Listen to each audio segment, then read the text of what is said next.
Hey, we in here. What? Intro? I don't need no motherfucking intro.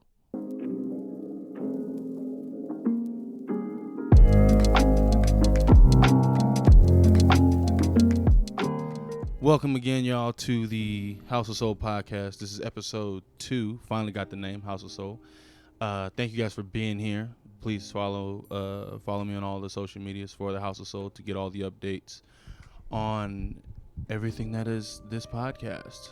And I will take movie suggestions for things we can watch. You should definitely suggest us movies to watch, and we'll talk about it here. So I appreciate you being here. Introductions, ladies first. Hi. I'm his mom. So you're my mom. You're not gonna. She. There you go. I'm his mom. She. You don't want to get the comments. People being like, "Oh yeah, Isaac's mom."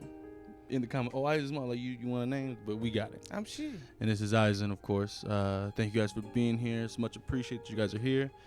Today we'll actually be talking about the movie Unseen and Beau is Afraid. I know you've seen Unseen. So did you end up? I know you wanted a refresher.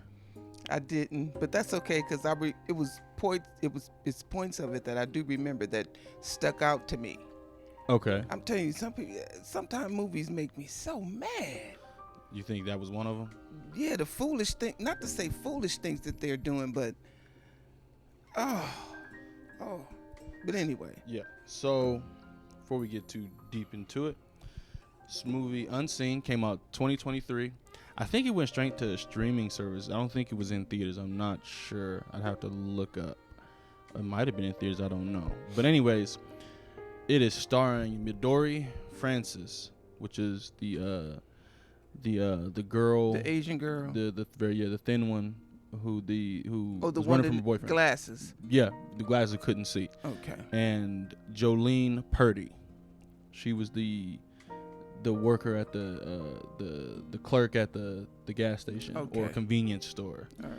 Starring a couple other, and Michael Patrick Lane as the crazy ass boyfriend or ex-boyfriend. Yes. Yeah. So you wanna it's got some other actors, but these are the main ones you'll be seeing. Oh, it's also got Missy Piley or something as Carol. I've seen that actress before. She was the crazy blonde hair lady who was rich and I want my shit now. Her. You know what I'm talking about? She played in Queen Latifah's a movie with Queen Latifah with she always played a crazy ass white woman. And she married the old about to die old white man, and she was feeding him at the country club, and her and Queen Latifah had a fight in the bathroom. Remember that movie? Queen Latifah and Martin, was it Martin? No, not Martin Short. The blonde-haired, what was his name? Father of the Bride, 1 and 2. You said Queen Latifah in it? You know what? That new show you have been watching with the men trying to solve a murder in that building. With Steve. What's his name? Steven. Is it Steve Martin? Steve Martin. Him. Steve Martin, yeah. That he was in Father of the Bride. He was in that movie with Queen Latifah. Okay. Where Queen Latifah went to go help him. What was that show called? I want to say it's something House. No, it was. Oh my God, Queen Latifah. I know what you're talking about. Though. Yeah, that movie. She just get out of jail, and she come live with him. Yeah. Yeah. I feel like looking that up, but I'm gonna look that up while you start off Unseen. With Unseen. How you feel about it, everything. However you want to start. I'm gonna look up what that. Okay, well, with the girl that worked in the Missy Powell. That's Missy her name. Pyle. Yeah, Missy. Missy Powell, the one that worked in the convenience store. No, she was the one who was the crazy one who went in with the phone and was calling her husband to come get her. Remember the white lady? Oh, her. Yeah, her. That's Missy Pyle. You know what? I've seen her so many times. Okay. Well, the first thing that stuck out for me, that because it was so crazy in the landscaping of things, it reminded me, like, was this filmed in Florida? It just looked like Florida to me. People was crazy, and the gas station was gator themed. Yeah. So I'm like, I remember that. I mean, I don't know where it was Do you know if it was Florida? I assume it was. No, she did say. She did. She said they were in Florida, Okay. Tallahassee, I think. Okay. I think I'd have to. Okay. It I have to reminded look me that of up. Florida, and I didn't know where. It was just okay. They're in Florida. Yeah, yeah. But people, it was like they were so rude to this girl, and I was just so mad that this girl didn't fight back to nobody, not once, until towards the end. Well, how the movie started, it kind of makes sense. It kind of comes full circle. How the movie started, because if you remember how the movie started, she was late for work, wasn't she? Nah, she was was a little late, but what was it? Jolene Purdy. I'm gonna refer to her as Sam because she was named as Sam in the movie. Sam was actually, which you don't understand when the movie first starts, but Sam was dialing this number in her phone, and the number didn't have a name saved, so you just see this number, and the person didn't answer, and then she goes into the store and gets beaten down. Now, mind you, verbally beaten down. Yeah, so like I said, she was making the call, and whoever she was calling didn't answer. She was sitting in her car. Yeah. So yeah, exactly. Okay. So she went into her place of business or where she works, and which is a convenience store, gator themed, it's ugly as a gas motherfucker. Station convenience store. Ugly as a motherfucker it was. Yeah. And her boss is there and just starts berating her on the second she walks in. It's not even one of those like sneak dissing, talking out the side. No, he was direct. Like he was just beating her down very direct. You 2 minutes late because you trailer trash and you ain't shit. Like that level. Like he straight disrespecting her to her face. Lawsuit worthy, really. Oh yeah. Yeah, very and lawsuit worthy. Ass worthy. yeah, that's true. It really was. That man was ready to catch ass. It wasn't even he a needed reason. ass whooping. Yeah, it wasn't even a reason. He was trash. Yeah, he was trash. That's how the movie started. You not all supervisors are meant to be supervisors. That's facts. That's that prime example. That's facts. That is true. So, with that end up happening, that's why she was getting. Not that's why, but the call at the beginning is very. It kind of makes so much more sense at the end of the movie. Yeah, towards the end, but you don't know that. You don't know. You just wonder. Yeah. I was. And I enjoyed the ride. I did. I was frustrated, but I did enjoy it once it came full circle towards the end. Yeah, I did. Yeah. So it was. Yeah. So you wanna? Okay. So I think what happens is that she just goes to work as usual. Slushy machine broke. The slushy machine was. It was already broke. It was already broke. It was, what do they call it? It was nigger rigged. Okay. Yeah, because it was, you put some tape on it and it breaks again. And 2 seconds later. Blamed her. To fix it or whatever. Blamed. Like what? How you walk into work and get blamed for something? Something you haven't even been here. Yeah. And you get blamed, but that's what the level of disrespect this Sam was taking. Yeah. And basically, that's the movie kind of happens in 2 different paths, and then they intersect and become one. Because it's 2 different stories being told. So that's the Sam character. And that's how the movie starts with her. And then you jump over to, what's her name? Midori Francis, Emily. Emily's character. One with the glasses. Yes. Okay. You can have glasses very long. But I think she wakes up in some cabin in the middle of nowhere. Yeah. And I know she was in Michigan. I don't know what part of Michigan if they go through it, but I think she was in Michigan and Sam was in Florida.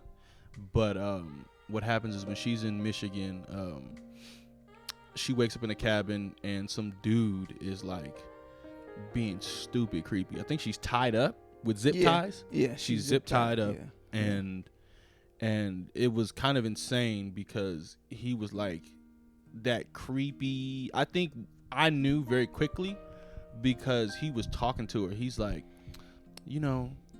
I hate that, we could have been so great, and I love you, and we could have been everything. Like he starts talking mad like I'm about to kill this bitch. Like he talking crazy. Like I'm worried about her. I'm worried about her, but he's talking crazy. He's like, oh, you know what? And then as he's saying this, he's like, oh yeah, I forgot. I made my famous soup that you always liked. And I'm like, what in the hell? So he walked to the kitchen to grab the soup. You know what I'm saying? And give her the soup and feed it to her and force feed it to her. Mm-hmm. And this is just creepy. So So he ends up. So basically, we're not gonna go through every beat, but basically, she gets away from this crazy dude, and the dude was. I'm sorry, the dude was played by Michael Patrick Lane. Good-looking white dude. Pause. But evidently, I think the story was that what happened. She broke up with him, but it was at a certain time in his life where he took it so personally. Well, you got to remember, he was a rich. He was like the son of some rich dude. So he never heard. Nobody ever denied told him no. It wasn't. I don't think it really was about. It was about her telling him no when everybody else had never told him no. Yeah, exactly. So she was like, "No, I don't want to deal with you no more. Exactly. I can't deal with you. She said a few things about him that why she broke up with him, but he didn't. He couldn't take it. Yeah.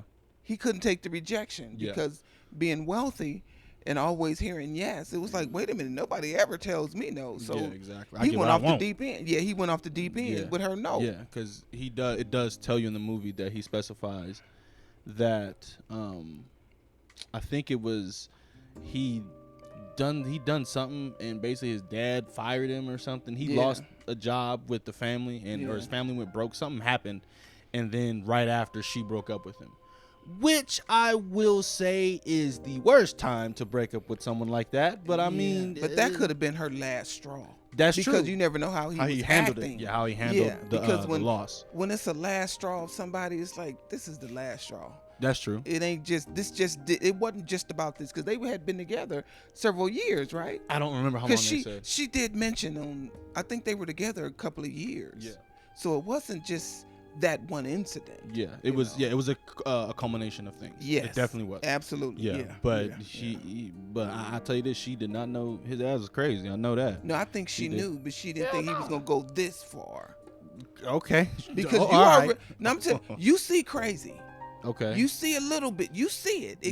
Because crazy can't hide. You see glimpses of crazy in anybody. You'll catch a glimpse and say, "Whoa, what was that?" You don't know what you saw. But you see crazy. She just didn't know to the extent of it. Yeah. So it's actually really, really important to the story that what was her name? It wasn't Sam. I always forget her name. Emily. I gotta remember their name. Sorry. I'm bad with names in life and in movies. Yeah, me too. But Emily, it's very important to the story to know that this woman has trash vision.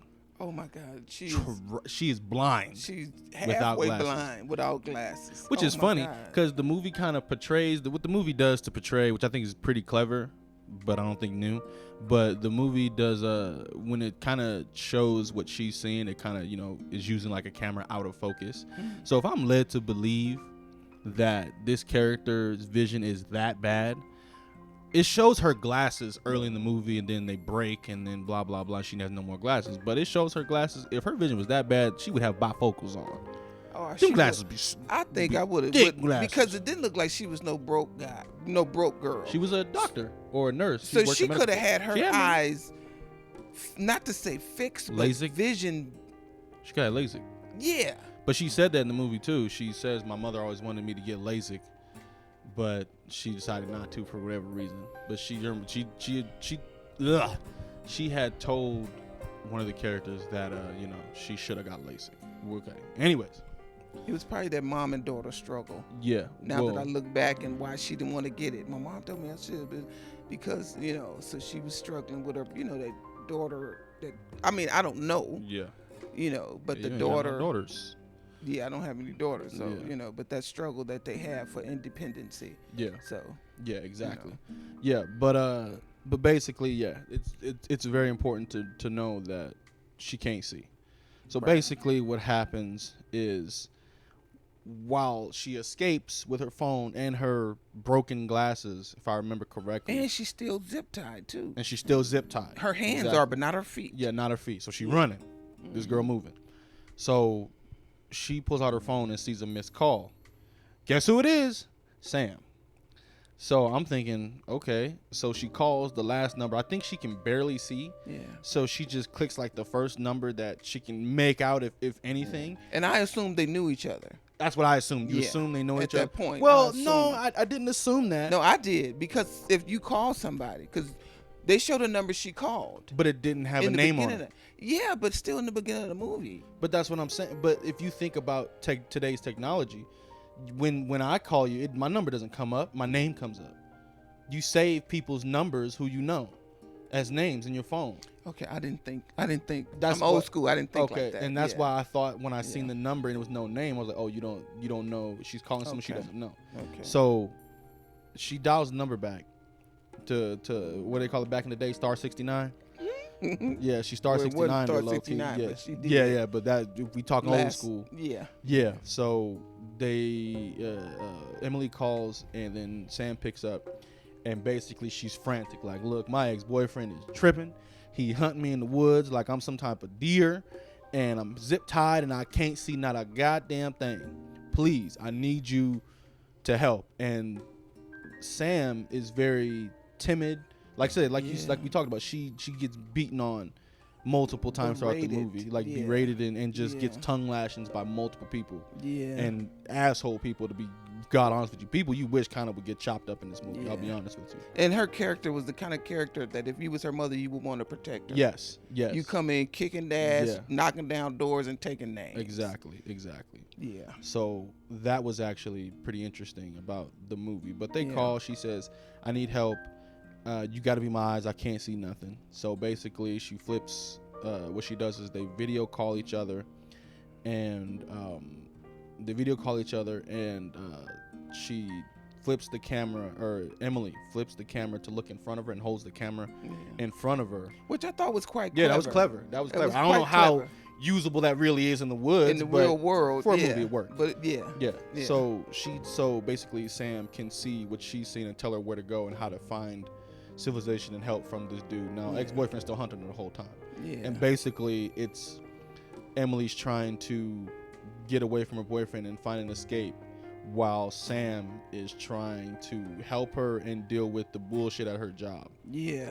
Because the slush machine exploding damn near. She trying to fix that. And that's when... with one hand up the slush machine and one hand on the phone, with the phone. Trying to stay focused. Yeah. And then multitasking. That crazy lady comes in. Missy Pyle, or her name in the movie is Carol. Yeah. Oh... She is the worst kind of people. Talking about Karen on steroids. That's a Karen on steroids. With money. That's what it was. Karen with money. That's right. That's what it was. That's right. It was terrible. A Karen that feels like if the world revolves around her, if you don't do this and this and this, I come here all the time. You know how much money I spent here. Yeah. I own you. Yes. Type people. Like just. Yeah. On steroids. Just worst kind of people I've ever seen and dealt with. It was terrible. She played that role very good. Amazingly. I couldn't stand her. She did. I didn't. I couldn't stand her. Right. So I didn't either. Great thing. Yeah. So basically, just as that. That's the basis of the movie. Is that she's trying to help the girl on the phone get away, and it's multiple hurdles that they come across. You know. Emily might drop her phone and can't see and have to find it, or Sam may run into a customer that's cussing her out while she's trying to run for her life. I'm trying to help this girl run for her life, and you're over here cussing about some damn gum. Girl, if you don't get out of my face. Right. But you know, she don't have that backbone to say that. So she's sweating bullets trying to help and just fumbling everything. But she's trying her best. Yeah. And really Emily is kind of like centering her through a lot of it. Emily's really, she was really centering her, because Sam was trying to give up and get out of it multiple times. You're right. Yeah, Emily was real centering her. She was focused. She was more focused. Yeah, and she was really focused on her. But the second, it was like, okay, my job is secondary now. My first priority here is to help this girl. Yes. And at first, it didn't start off like that, because she wanted her to get off the phone. Mm-hmm. Yeah, you're right. You're right about that. Yeah, exactly. Yeah. So I'm not gonna. Trying to learn not to spoil movies for y'all if y'all plan on watching it. Let's spoil some movies. We gonna spoil. Okay. If we're gonna talk, let's talk. Okay, for sure. You know. So that's really the movie. I'm not getting into great detail, but do you want to say the phone call at the beginning is very intrinsical to the Sam character? Like I said, she had the phone call, or she made the phone call. No one answered for some number that didn't have a name saved to it. Yeah. So it's mysterious, but it ended up being Emily, and Emily just called the number back, and they end up linking and helping each other out, not knowing each other. Yes, you want to yes. talk about now? You want to talk about why she made that call in the first place? Since we're spoiling, okay, we're spoiling, okay. So this is the ending. When we didn't know this in the beginning, at least I didn't know in the beginning until the end, which is like you said prior, it came full circle. It came full circle. Yeah. She was calling a suicide prevention hotline. Yes. She was about to end her life. Yes. From this phone call that she called the wrong number. You know, and that was deep to me. Yeah. That just let you know how horrible she felt in her life. Yeah. And then also be aware of that she just lost her mother. Yes, she did. So that was a factor Yes. in her wanting to leave this planet. Yes. You know? Yes. Which was deep to me. It was like, what? I would think you would fight back before you give up. Yeah. And then if you fought all your fights, then it's like, I mean, no, I don't think I could still do it. Yeah. I mean, you never now, know what people are doing. Now that I know, yeah, sometimes you just got to let people go their way and you turn around and go another way. Yeah. You know. Yeah. I mean, and that's a whole different subject. But yeah. I don't want to digress. But you know. yeah, that was, and that it's so interesting because most of the movie, when it comes to the Sam character, either she's annoying you because she has no backbone, or you feel sorry for her because no one's standing up for her and she's not standing up for herself. Yeah. So you've you feel really bad about this character and you want to watch her succeed and to help. Yeah, and you really want to help her. Yeah, you really want to be there and help her. Yeah, I felt like I wanted to help her. I wanted to protect her. Yeah, I did too. I agree. Yeah. But and you're wondering why she's taking all these lashes and blah blah. Yeah, blah. from people. And then it's kind of like at the end of the movie when you find out she was calling us. She was trying to call a suicide prevention hotline. Yeah. It was like, okay, she didn't even plan on being places. That's why she didn't care anymore, or not didn't care, but was so defeated. Yeah. She was just, I'm ready to go. I'm ready to check out. Yeah, that's the exact word of her attitude. Defeated. It was very defeated. Yeah. Yeah. And it's so interesting because it's kind of one of those, excuse me, if you want to call it coincidence or fate, because literally she dialed one number wrong off the suicide hotline. That was fate. And got was fate. Emily, and that's how they linked up. Blah blah blah. And but she didn't even get Emily, but Emily ended up calling her back. Like, and it was almost that. It was not to say almost, but it was like, you are needed. Yes. You are needed, so don't check out. You are needed. Yeah, and really. This is how. Saved a life. Helped save a life. Yeah. You was getting ready to take yours, but you saving mine. Exactly. So it gave her a renewed strength, I think. Yeah. You know. Yeah. Well, at the end, it did. And at the end, it was they link up and become friends. And I think her mother is like her adopted mother. Yeah. Becomes her adopted mother. It has because to when be. they showed them at the end, it was like family. Because saved her life. Yeah. Because it was part of the story, or it shows kind of spends some time making character depth, and it does that. Yes, it did. Through Emily's character, she definitely, what do you call it? She definitely she was talking about her mother and how she was raised. Her mother was poor, and she wanted to take care of her mom and worked very hard to be a doctor or a nurse. I can't remember exactly what it was. I want to say doctor. I really want to say doctor. Yeah. But she had worked really hard to become like the youngest female doctor or something like that, and wherever she was, and she accomplished it. But I think what she had made it a point that when she actually became a doctor, she worked so much, now she never even sees her mom. Yeah. So it's like one of those catch-22s where it's like, you love your mom, you spend time with your mom, and you want to take care of her, but now that you're working a job where you can, you never get to see her. Yeah. So it was really kind of, and it really kind of weighed on her. It kind of did, and she.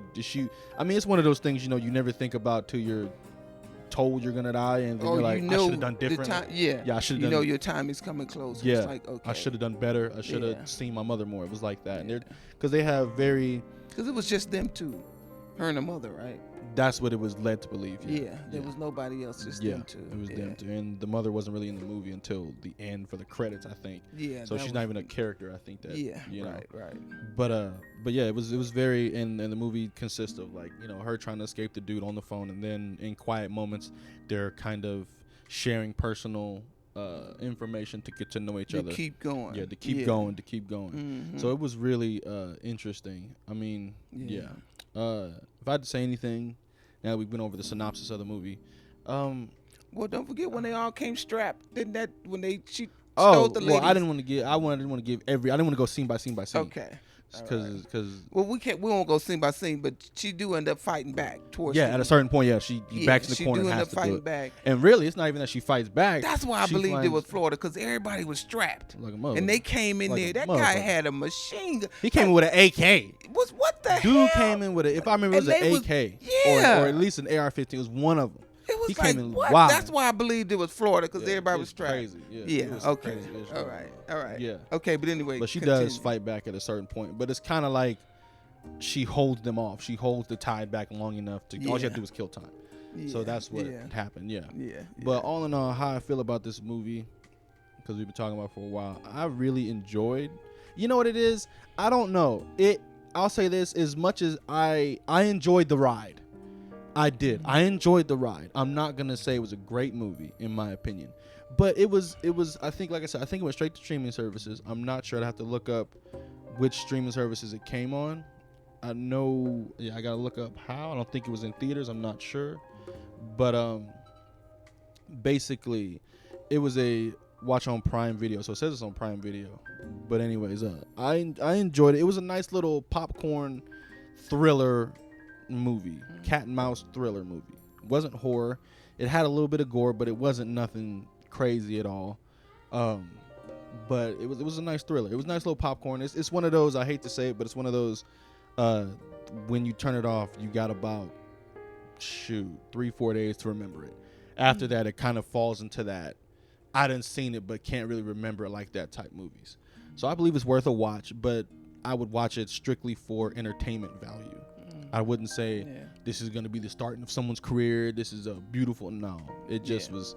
You got about an hour and a half, or how long is the movie? You got about I think it was about an hour and 15. I think hour and 16 minutes. Yeah, so you got about an hour and 16 minutes to kind of sit down, see a nice little thriller, some interesting thriller, something I've never seen. It didn't even come off to me as a thriller. Only when she was in the woods, but the other parts of everything was tension. What do you mean? Not to me. What do you consider? I'm an action person. So to me, this is just my perspective of it. Okay. It was a thriller when she was in the woods, which was most of the movie. Yeah, but no, when they would come over to the convenience store, then it was kind of like a comedy to me. It was the comedic parts. It got so ridiculous. It kind of was funny. It kind of was. I'll give you that. Okay. But even there, the tension was rising, because the Karen lady is all like, "Oh, I need F you, blah blah blah blah blah blah," and then she came back. I forgot my motherfucking card. Give me my card, and then she took her phone. What? Now I'm gonna call my husband. So it's like it progressively tensions rise, and then when her and the husband shows up strapped, and then the police show up strapped. See, all that to me pointed at her. Yeah, and all that to me wasn't thrillerish. Okay. Thrillerish to me. What would you? It was. What would you call it? Like it was comedic to me, because everybody came into this one little girl who was timid, and they all had guns drawn on her. That was funny to me. Is it one of those? I didn't take that part seriously. It was like, wait a minute, what? Was it one of those? It's so ridiculous, it's funny. Yes. Okay. Yes. I see what you're talking about. Yeah, it was. But it's Florida, baby. so it makes sense. Okay. Yeah. But anything that was in the woods, to me was thriller. It was a thriller. It was like you wanted to help her get away. Yeah. And how they was guiding each other. It was like, that's something. Somebody out there should put that to the test to see if something like that really helps. Because she had the phone in front of her, not to the ground where she was stepping. Yeah. Did you notice that? Yeah. It was like, look, she would pan it out. Yeah. On the other side, so she can look. Yeah. So you want to see what works? I'm confused. If something like that would really work, if you can guide somebody. You probably could, yeah. If I'm thinking about the science of it, yeah. If but if she's blind, you want to know where she's stepping. Well, that's the thing. You can't help them because that's all I'm thinking. Like, because she out in the woods. It's so. You out in the woods. It's so funny. You got to step up around that. it's so many just hiking alone. She was trying to get away from this food. It's so funny because I'm gonna say this. I watch a lot of horror movies, a lot of thrillers, and females always tripping over nothing. They're always tripping over nothing. They'll be running from the killer, running from whatever, and and for whatever reason, they can't seem to do anything but look back at the killer. Yeah. So in this movie, which she brings up a good point, she's holding the phone. She can't see, so she's holding the phone up in front of her while Emily's holding the phone up while Sam is guiding her through a video chat with zip ties. But she took them off early in the movie. She did. She popped them off, hurt her arms early in the movie. So remember the girl looked up that video about how to take zip ties off? Yeah. So she got them off pretty early. Yeah, she's holding it in front of her basically to walk, and she can't see. Like I'm saying, this woman is blind as a bat, and it was so funny to me because I would have thought this female would hold the new record of amount of times tripped in a movie.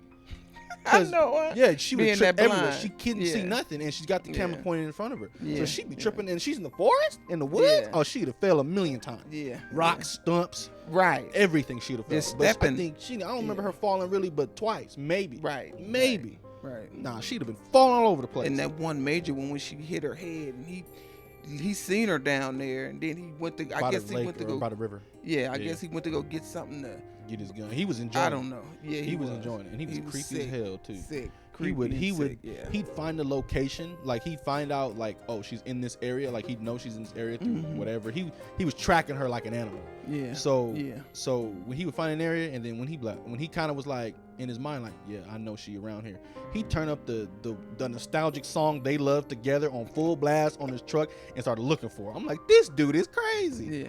Yeah. I really believe he planned on killing her. Yeah, he did. He did. Yeah. He did. He just wanted to be extravagant. He was playing with her. Yeah, like cat and mouse, and then once it was all said and done, I believe he was gonna kill her. Yeah, he was being and bury her body because nobody would ever found her. That's true. Yeah, that would have been. They would have found her eventually. Well, hopefully. No, you know how many people was probably buried out in the woods. I mean, right now today, for real. And in the ocean too. They say there's more bodies in the ocean than any place else on the earth, and I'm like, and they will never be found. Yeah. Those. Yeah, concrete shoes. Anyway, so we done got to the halfway point. Okay. And so we're gonna give the movie a rating we're doing. And I'm an action person. And we out of 5. Yeah. Okay. I mean, look, you on mine. So I'm gonna give it a 3. Hold on. Damn. Okay. Slow down. All right. Okay. And then we'll be transferring over to the next movie. So, go ahead, Mom. What would you? I'm gonna give it a 3.5 out of 5. Out of 5. Okay. So to you, it was all right. I wouldn't go to the theater to watch it. Mm-hmm. I wouldn't pay for it like that. Would you recommend it? If people who like thrillers and like stuff like that, yeah, it's something to watch while passing time. Yeah.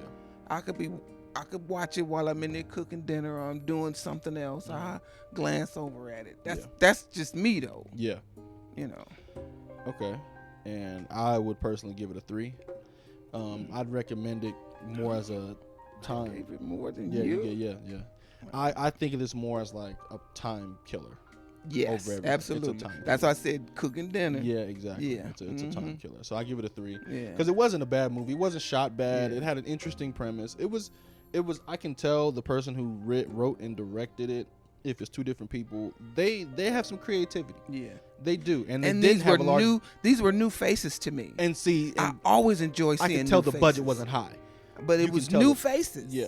Exactly. I'm tired of seeing the same people in the movies all the time. I know they making ticket sales, but it's thousands of actors out there that are good. Let me see those, and now I see 2 new ones. Yeah.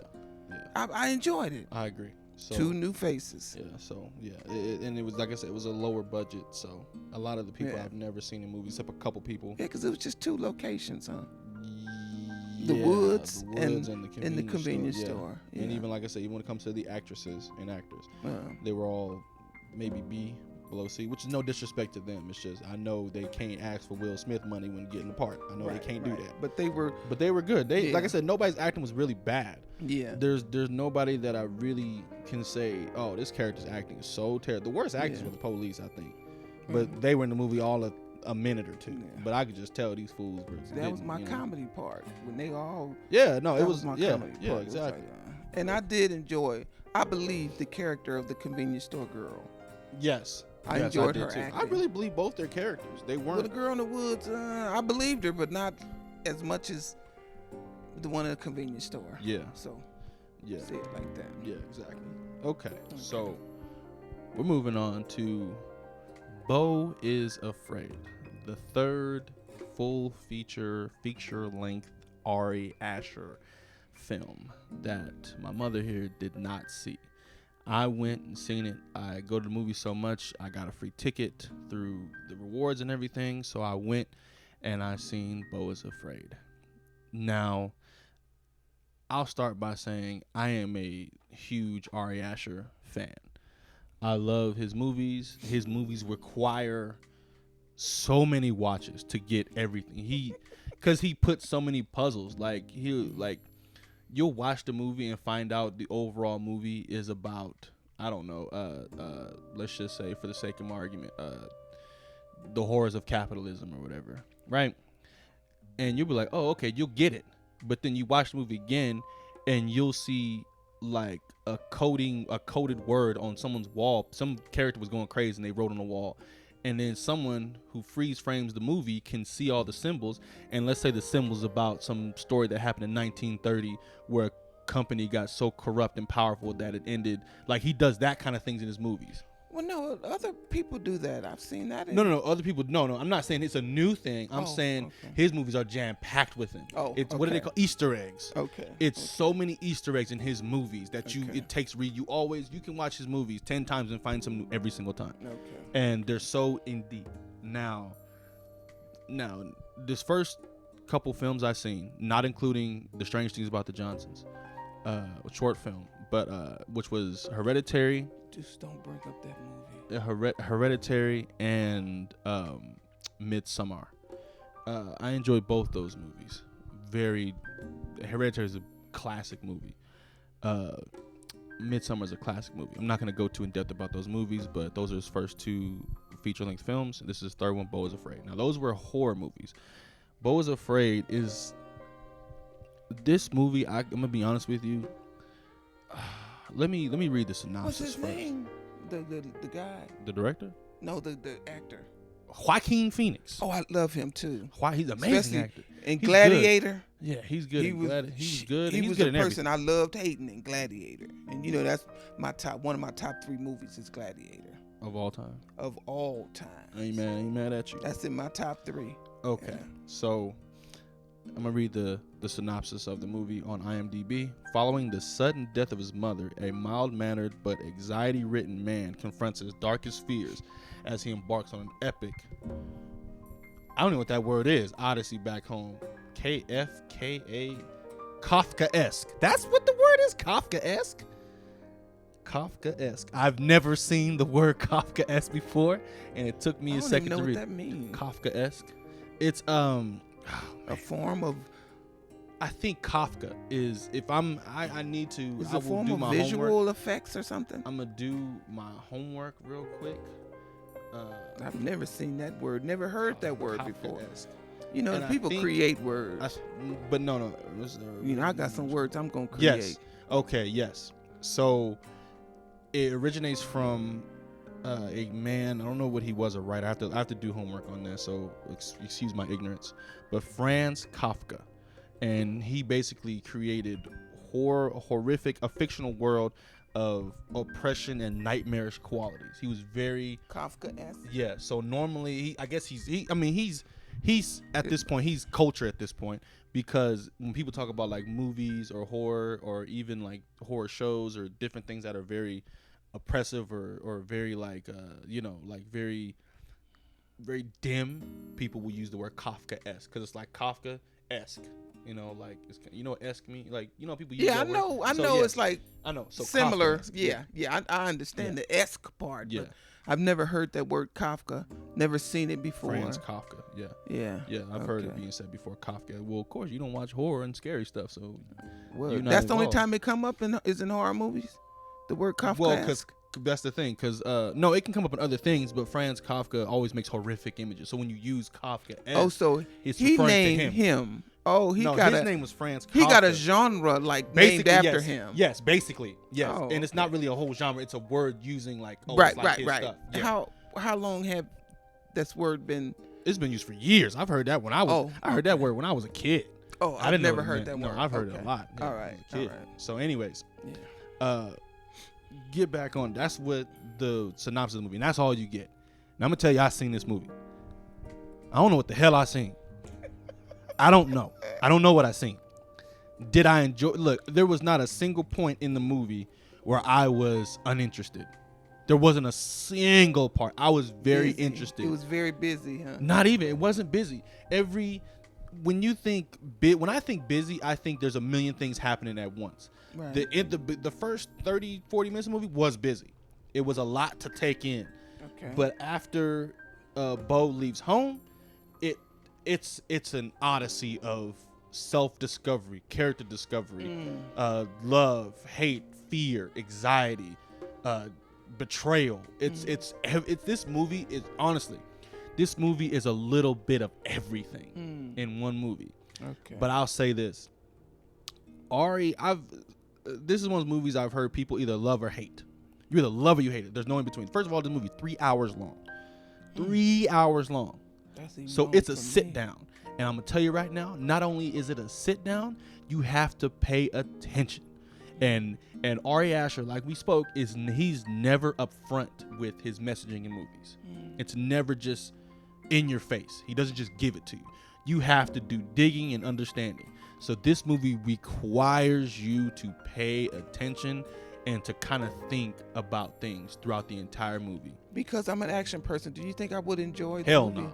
Oh. Hell no. Because if you're going in with the I want action, it's not going to be for you. Okay. It's definitely, if I had to think, it has the same kind of tone and feel of like a Green Mile. I enjoy Green Mile. But it's nowhere near as emotional. Oh. I think the movie tries to be, but it's honestly, the movie, Ari Aster is so everywhere and it doesn't give everything up front so often that... Is it relatable? So Green Mile was relatable to me. That's what I'm saying. Green Mile is far more grounded. Okay. Because Green Mile is like an understood tale. You know what it is? This is how I can best describe it. Green Mile is based on it's a very grounded story. It has some elements of supernatural stuff, but it's a grounded overall story. Yeah. Beau is Afraid is psychotic. It's not psychedelic. It's a psychedelic. It's two different things. Psychedelic and psychotic, It's not the still same. Crazy. It's crazy. That's not psychedelic. Is not crazy. It is to me. Get your definition together. Anyways, Crazy. So yeah, it was very, like I said, it was very everywhere. So it almost feels like right when you get it, because the movie's kind of broken in like 4 parts of like 4 kind of boas in these 4 completely different situations. So he is dealing with something, and then for like 40 minutes, maybe 30, 40 minutes, moves on to another moves on to this journey of what he needs to get to his mother. Let me go over that first. Basically, he's a dude, maybe a little older than middle-aged. He has anxiety, really bad anxiety, and I guess he sees the world in the most horrible way you can imagine. Now, when I say the words, the most horrible way you can imagine, I mean that with conviction. He sees the world with the worst you can imagine. I'll tell you right now, people think the worst thing that can happen to me right now is hit by a mail truck. That's the worst I can imagine. This movie, when I say the worst I can imagine, it's not getting hit by a mail truck. It's having some dude hop out the mail truck and stab you 62 times, and then you waking up in a hospital in Florida and not know what happened. Like, it's out there. It is not it's not very grounded, even though it uses very grounded elements. But basically, the movie's caught up in like these 4 different sections, and they're all completely different, and they all explore different beats, I guess, for lack of a better word. So basically, he goes out. So he goes out. He's very anxiety ridden. He sees the world very terribly. Like literally, he's starts at a therapy session as he's going back to his apartment. Literally on within 100 feet on the same block, on the same street, on the same side of the curb, the same people. He's got a dude selling hot dogs, a kid buying an AK-47, some dude selling drugs to a woman with a pit baby, like on the same street, to kind of show you like this is how crazy he sees everything. That's what I assume the movie's about. So he goes to his home, basically finds out his mother died. He's supposed to go visit his mother. Supposed to go visit his mother. He ain't seen in years, and basically he somehow can't make it. But when he can't make it, he finds out his mother died, and then now he's like, I have to go. Like, my mother's dead. I have to go. And I think I watched a review and someone was talking about they were Jewish, and in the Jewish faith, the next of the closest to kin has to be there for the body to be buried, or the body cannot be buried. Okay. I don't know if that's completely true. Okay. Please correct me if I'm wrong. I heard someone say that, so I'm just regurgitating something I heard. I don't know if that's true, but basically he was told in the movie that we cannot bury your mother until you get here. So he basically, this man has no car. His card, the money is declined, so he ain't got no money, and he's got to somehow get some 100 miles to his mother to help the funeral, or to make sure she can be buried and she can rest in peace. Now, if I sat here and I talked about this whole movie, we'll be here all day, and I'm not going to hold y'all captive like that. There's not enough money I can ransom y'all for, so don't worry about it. But this movie is very much, man, like, I'll tell you, once, like I said, 4 sections, right? Once you understand, like, or you think you got an understanding of the grasp of what's happening, he's dropped into a new scenario. And now you have to reset, get rid of all the rules you knew before, and examine what's going on now. Then you're this is the second half of the movie is not busy. Even 4 parts.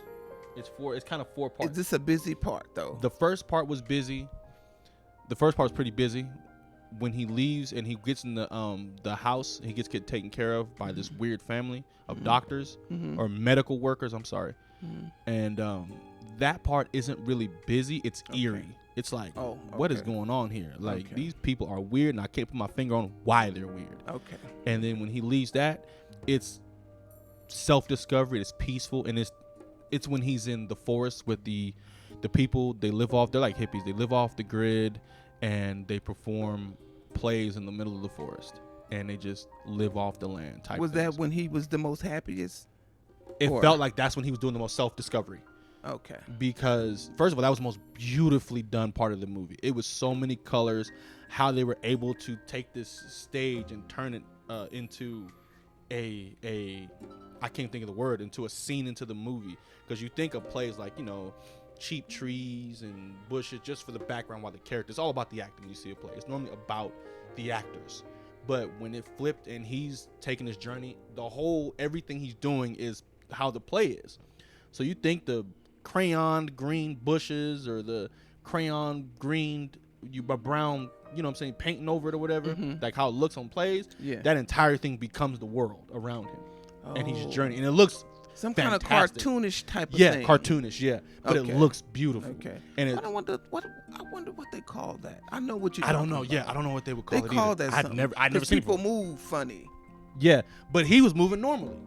Oh. It was just for the world he was in. I know. It was. Oh, it was the world around him, but he was moving normally. But the world around him was cardboardish. Cartoonish type. But it didn't look like cardboard. I wonder what they call that. He's walking, and you see the houses look like cardboard, and he's walking forward. You can tell, like, it's almost like the string is pulling it into the foreground to mimic someone walking closer to it. If anybody out there know what that's called, drop it in the comments. Yeah, but it was beautiful to look at. It was eye candy, 100%. Okay. But that was when he was kind of like going through the most self-discovery.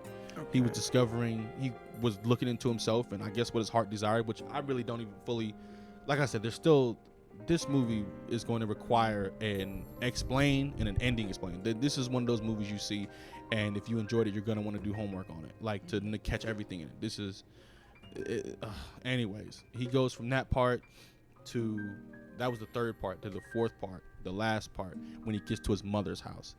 Now that part was just bananas. That part was it was calm again. It was calm. It wasn't crazy, but it was so. You know what it is in this movie. You have to look. If you go see this movie, Beau's Afraid, don't ever try to distinguish what's real and what's fake. Don't even try. Don't even. I can't tell you what is real. I can't tell you what was fake. Psychotic. But it all, look, whether it was real looking, it played into his character in the story. If it was fake as hell looking, it played into the character in the story. Whether you believed it was real or fake, it all was real to Beau. I'll say that. It was all real to that character. So that was really interesting. So basically, by the end of the movie, he finds his mom, and I'm not gonna spoil this movie because, like I said, we'll be here all Motherfucking Day. But this movie was,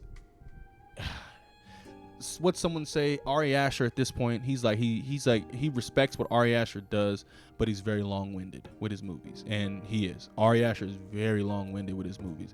He could have easily told you this character needs to become a man, but no, Ari Aster is gonna take you around the corner, around the block, 2 miles up, 2 miles back. You want to go get pizza? We getting pizza. How about ice cream after that? Before we get to that point, and that's what it is. And whether you like the adventure you're on or if you're the type of people, if you want to just go on the adventure and you're fine, then cool. You can pull something out of his movies. But if you want to be direct about it, he's not direct at all. So I'm still kind of on the fence about the movie. I'll be honest with you. I'm still kind of on the fence about it because I enjoyed it, but I'm gonna put it this way: there's not a single point in the movie where you are bored at all. Not a single. Okay, point. you broke it down into 4 parts, correct? Yes. So when you look at it in part 1, 2, 3, and 4, what was your favorite parts of the movie?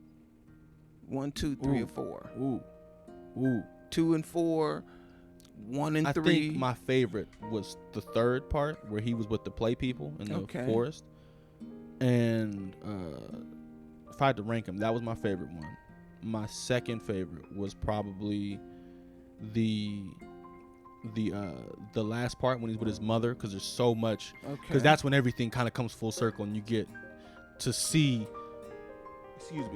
the whole portrait, and that was interesting just to see that took so many twists and turns left and right. It really flips Beau it really flips the character you've been sitting here with for 2 hours plus on his head, and it makes you really change of heart with the character, because it starts with you just want this character to make it, you want to make it, but at that part and everything's revealed, you're kind of looking at that character sideways now, like, Beau, is he really, he may be a little punk, I don't know. It really flips that character. So half of the movie you enjoyed, the other half you don't know about. Well, no, and then my third favorite was the opening. About his house. That was so confusing. That really sets up the movie, because that part was so confusing, but it was interesting. And the last part was probably when he's in the house with the crazy people. I didn't really like that part. I appreciate it and I understood what it was doing, but I didn't really like that part too much. So 2/3 of the movie you enjoyed. Yes. I enjoyed the whole movie, but that's the thing where this movie's so hard for me to rate. It's so hard because it feels so personal to you on how you feel about this movie. It feels so personal. Like, this doesn't feel like one of those movies that we can say as one people that it was good or bad. We'll never agree on this movie. I can understand people will never agree on this movie. So I found it interesting. I want to watch it again. I find it extremely interesting. Now, do I like it? I don't know. Do I hate it? I don't know. I don't know. I don't know. I don't know. First of all, that means there was nothing in there you could relate to if you can't even give it up. I don't need to relate to enjoy a movie, though. I can't relate to nothing in Casablanca, but I enjoy Casablanca. Come on, you have to relate to something in order to even understand it. We sitting here are just reviewing it. You have to relate to some part of the movie. I mean, that's the thing, man. I mean, okay, I get what you're saying, but I do disagree. I get what you're saying, though. I do get what you're saying, because you saying that made me think about it. I related to the character because of his anxiety and because I have anxiety. So self-diagnosed anxiety. So I could understand the first part of the movie, even though not my favorite, it was the part I could relate to the most, because watching him walk around and watching the kid buy the gun, the drugs being like all the horrors of the street, crazy. It was crazy that people call it a dark comedy, because there was a dude called the birthday suit stabber, and he was an old dude with his balls hanging out, all showing, like white dude running around the street butt naked, stabbing people. Balls. Yeah, Ooh. stabbing people. He was screaming, ah, yeah. He would stab people. Like, that's what he was doing. Called the birthday suit stabber. It was funny because Bo was scared of this dude and he seen him on the news all the time.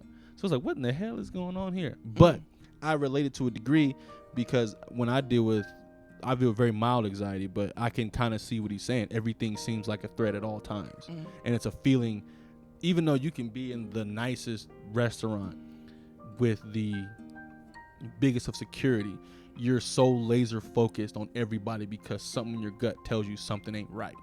Nothing is wrong. Something ain't right. Yeah, something ain't right. And dude is over there face first in some lobster bisque, but something ain't right. You know what I mean? It's almost like a phobia. It's almost an uneducated. I can't think of the word. What do you call a phobia? Hinged. Unrealistic. I can't think of the word. Like an unrealistic fear or something. Okay. Yeah, but it has no reason for it, basically. So so I related to that movie in that way. Like I said, I really enjoyed the movie. It was really. Oh, so you did enjoy it? I enjoyed the ride. I don't know how I feel about that ride. Okay. It's one of those, I was on the ride and I enjoyed the ride. Now I'm off it and I'm looking at the ride like, do I want to get on it again? Do I want to tell people to watch this? Do I not want to get on it again? I don't know. Are you glad that you didn't pay for the movie theater ticket? Would you have paid? Yeah, I was going to see it anyway. Because it's an Ari Aster film. I'm one of those people, I will see Ari Aster's film. You just put his name that he wrote and directed, I will see it regardless of what it is. I respect his work. Because all in all, the movie was shot well. The movie was shot beautiful. It was beautifully shot movie. It looked good. The cinematography was amazing. Camera work was amazing. The acting. Joaquin Phoenix. Joaquin Phoenix. Yeah. Killed that role. Yeah. But he's great in that role. Yeah. And then not only he killed it, what's dude's name? I loved him in Joker. Ooh. I never seen Joker. Oh my God. I can't stand the character. I don't care for Joker. So I don't like Joker. The insaneness is why he probably fit this role so well. Yeah. There's named Nathan Lane as Roger. And I know we talked about him before. Nathan Lane. He's in a lot of movies. But I enjoyed him. He was the part of the movie I kind of least enjoyed, but I love seeing him in movies. I love his voice. I think he does a lot of voice work too, so I love his voice, and I love seeing him in the Birdcage. Yeah, I love seeing him in movies. It really had a lot of.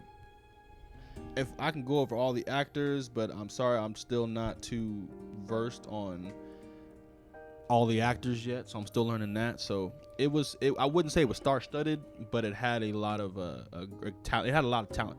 First of all, you can't watch this movie and say that there wasn't talent and thought behind it. That's why I'm saying, when I say I don't know how I feel about it, it's like you couldn't convince me that this was a bad movie. Not by any stretch of the imagination is it bad. It's just extremely difficult to understand.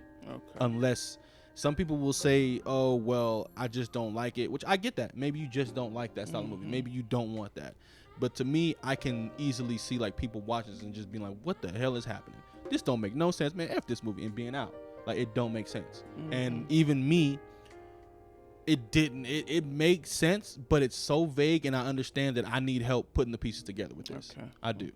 So, but I did enjoy it. So much talent on it. It was just... rating it is a nightmarish thing to think about, trying to rate this movie, because this was something different. This was something different. So I know you can't rate it, but I am a psychotic 2 or 3. You know what? I'm gonna do something. I'm gonna do something so shameless right now. What? I'm gonna do something so shameless right now. You know what I rate this movie? What? 4.5 out of 5, just off the strength that is Ari Aster's movie. his movie just off the strength. I told you, Shameless. Yeah. Shameless. Yeah, That's what I'm gonna do. You're wrong for that. I'm gonna do Shameless. You're wrong thing. for that one. I believe that I'll get it one day. See, because I have to just rewatch. wait till we get to a Michael Bay. Then I'm gonna use that same thing for Michael Bay. See? I don't want to hear that. Same thing for Michael. Stop. You can't say not now. You already went there. Michael Bay. I feel no shame. I'm not ashamed of what I said. Okay. So right. I would rate it. You know what? Nah, I'm sorry. I can't do that. 4. A 4. It was a solid 4. Because even on my confusion, I'd give it a 3. So and I remember I'm leaning more towards that I liked it, so I'll say 4. Now, I think the number can change as I watch it again and think about it longer. But as of right now, where it stands, 4. A solid 4. A strong 4. Now, would I recommend it? That's the hard 3 part. hours. That's the hard part. Of craziness. This is a really hard movie to recommend. Even if you loved it, it's hard to recommend. If you hated it, it's hard to recommend. This is just a difficult movie to recommend. I hate to say it, but this is one of those movies that you're going to have to see on your own fruition, through your own fruition. You're going to have to, through your own wanting, because no one's going to tell you to see this. No one is. No one is. No one's going to say, go see this. Even though it's a good movie, no one's going to say it, because it is... It's so many things going on in this movie that it can it's just this is going to be such a, like I said before, it's a personal rating with this movie. It's going to be. It's so jarring in so many ways. Okay. So I can't even recommend any of my listeners to go watch it. I can't. I mean, I would like for you to go see it to support my man's Ari Aster over there, but I'm not going to make you sit through a 3-hour movie where you're just, what the hell is this shit? I'm not I'm not going to make y'all do that. Okay. So I wait till it comes out on VOD, and if you got 3 hours and you really are interested in seeing it, then see it. But and like I said, you got to pay attention. You have to pay attention. Okay. It is, if you walk away and you come, you was watching the movie, Bo was in a bathroom taking a bath, you go to the bathroom, you come back, Bo was in a forest. Where did this happen? You don't want to miss anything in this movie. Where they do that at? So yeah.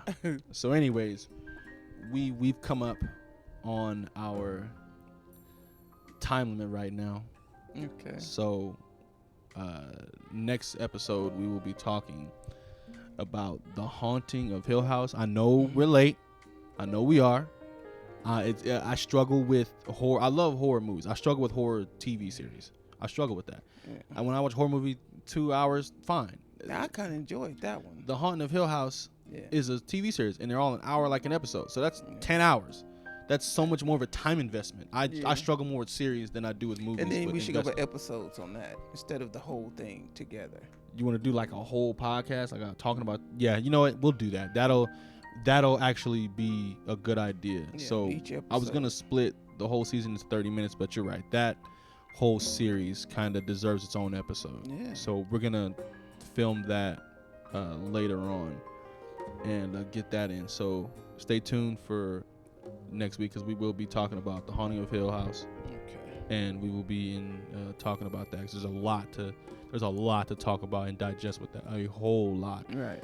So, and then we'll get that situated. So once again, you guys, thank you for showing up to the House of Soul. I'm glad you showed up to listen to the podcast where we talk, have a good time, just talking about things I love and things hopefully you guys enjoy listening to and love too. We'll hope you'll, follow and everything like that. Follow us on our social media. And come back and see us again. Of course. Yes. Because it's all posted on the YouTube channel. If you're watching this through YouTube, there's an All My Links link in in my profile, and should be in the description too. That'll just connect you to my Facebook or the House of Soul's Facebook, Twitter, Spotify, Instagram, all the social medias that I could cover. I am terrible with social media, so please excuse if there's not much posted there. I am bad with it. I haven't even had social media for the past 2 years. So to get it again, it's new for me. So just have some patience with me there. Anything you want to say before we go? I've thoroughly enjoyed it today. And come back and see us again. Okay, we'll say that. And you guys have a lovely day. And please come back to the House of Soul anytime. You're always welcome.